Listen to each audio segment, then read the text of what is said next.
নমস্কার বন্ধুরা, Trihans lifestyle and mom চ্যানেলে আপনাদের সকলকে স্বাগত জানাই।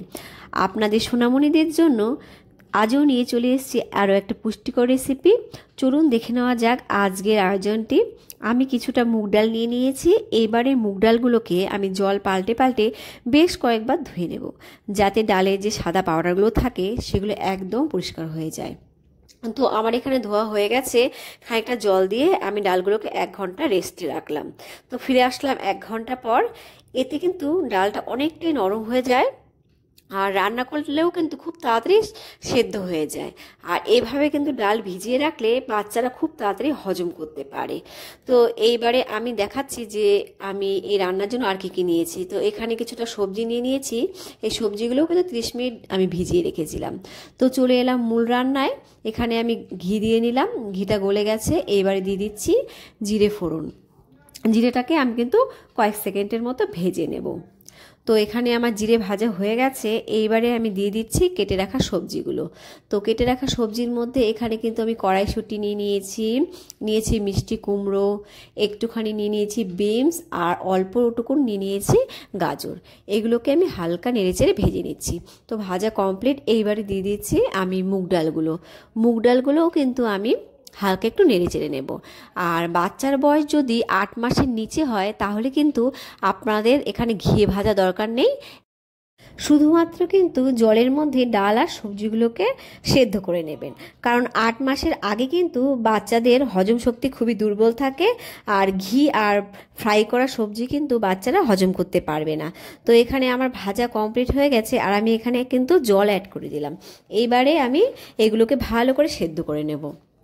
আর এখানে আমি অ্যাড করে দিচ্ছি অল্প পরিমাণে পিঙ্ক নুন। আমার চ্যানেলে যদি নতুন হয়ে থাকেন অবশ্যই কিন্তু আমার চ্যানেলটাকে সাবস্ক্রাইব করে বন্ধু হয়ে পাশে থাকবেন। আর প্লিজ কিন্তু ভিডিওটা শুরু করার আগে এক লাইক দেবেন। এইবারে আমি ঝালের জন্য অ্যাড করে দিলাম অল্প গোলমরিচ গুঁড়ো। আপনারা কিন্তু চাইলে স্কিপ করে যেতে পারেন। আপনারা যারা বাচ্চার বয়স 1 বছর হওয়ার আগে বাচ্চার খাবারে নুন ব্যবহার করেননি, তারা কিন্তু অবশ্যই বাচ্চার বয়স 1 বছর হলে অল্প অল্প করে নুন ব্যবহার করবেন, কারণ বাচ্চার খাবারে নুন ব্যবহার না করলে কিন্তু বাচ্চাদের আয়োডিনের ঘাটতি হতে পারে। আমি ডালগুলোকে যেহেতু প্রথমেই খুব সুন্দরভাবে ধুয়ে নিয়েছি, তাই কিন্তু ডালের ওপর সাদা আস্তরণ পড়েনি। আপনারাও কিন্তু রান্নার আগে ধুয়ে নেবেন, দেখবেন সাদা আস্তরণ একদমই পড়বে না। আর ভিডিওটা যারা দেখছেন প্লিজ কিন্তু না টেনে পুরো দেখবেন। খুবই ছোট ভিডিও থাকে, ফুল ওয়াচ না করলে না আমাদের ওয়াচ টাইমটা একদমই বাড়ে না। তো দয়া করে ফুল ওয়াচ করবেন। আর এই পর্যায়ে আমার সবজিগুলো প্রায় 50% মতো সেদ্ধ হয়ে গেছে, আর আমি এখানে অ্যাড করে দিলাম রোল ওটস। আর এই ওটসগুলোকে কিন্তু আমি আগের থেকে একটু ড্রাই রোস্ট করে রেখেছিলাম, আর সেই ওটসগুলোকেই কিন্তু আমি ভালো করে মিশিয়ে দিলাম। এইবারে যেই 50%টা সেদ্ধ হয়নি, ওটসের সঙ্গে কিন্তু সেই 50%টা সেদ্ধ হয়ে যাবে। মুগ ডালেও কিন্তু রয়েছে প্রচুর পুষ্টিগুণ। মুগ ডালে রয়েছে প্রোটিন, যেমন fibre, potassium, folate, magnesium, iron, selenium, রয়েছে জিঙ্ক, রয়েছে ভিটামিন B6, এমনকি ভিটামিন কেও কিন্তু রয়েছে, যা কিন্তু বাচ্চাদের স্বাস্থ্য উন্নত করতে সাহায্য করে। মুগ ডালে থাকা প্রোটিন ও ফাইবার কিন্তু শিশুর কোষ্ঠকাঠিন্য প্রতিরোধ করতে সাহায্য করে, শিশুর হজমের স্বাস্থ্যকেও কিন্তু উন্নত করে। এমনকি মুগ ডাল রক্ত সঞ্চালন বাড়িয়ে তোলে। এছাড়া রোগ প্রতিরোধ ক্ষমতা বাড়ায়। এমনকি মুগ ডাল থেকেও কিন্তু বাচ্চারা পর্যাপ্ত পরিমাণে শক্তি পেয়ে যায়। যে সকল বাচ্চাদের শক্তপটির সমস্যা রয়েছে তাদের কিন্তু এই খাবারটা দিতে পারে, তাহলে কিন্তু শক্তপটির সমস্যা একদম দূর হয়ে যাবে। শক্তপটির সমস্যা থাকলে কিন্তু বাচ্চাকে অবশ্য গাজর খাওয়াবেন না, তার পরিবর্তে কিন্তু পেঁপে বা কুমড়ো খাওয়াবেন। আর এখানে কিন্তু আমার খাবারটা একদম সুসেদ্ধ হয়ে গেছে। আমি কিন্তু একটা ম্যাশারের সাহায্যে ভালো করে ম্যাশ করে নেব। আর ওটসে কিন্তু রয়েছে সকল রকম পুষ্টিগুণ, যা কিন্তু বাচ্চাদের সকল পুষ্টির চাহিদা মেটাতে সাহায্য করে। ওটসের এত পুষ্টিগুণ থাকার জন্যই কিন্তু পুষ্টিবিদরা ওটসকে একটা জাদুকরী খাবার হিসাবে গণ্য করেছেন। আর ওটস খেলে কিন্তু বাচ্চাদের ওজন খুব ভালো বেড়ে যায়।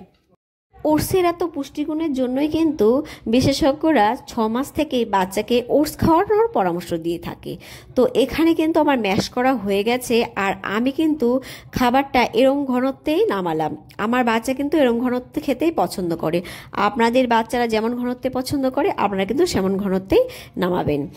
আর ম্যাশ করা ছাড়াও কিন্তু যেসব বাচ্চারা পিউরি খেতে পছন্দ করে তাদের জন্য কিন্তু ব্লেন্ডার ছাড়াই এরম ছাঁকনির সাহায্যে আপনারা পিউরি তৈরি করতে পারেন। আমি দেখাচ্ছি কিভাবে পিউরিটা তৈরি করবেন।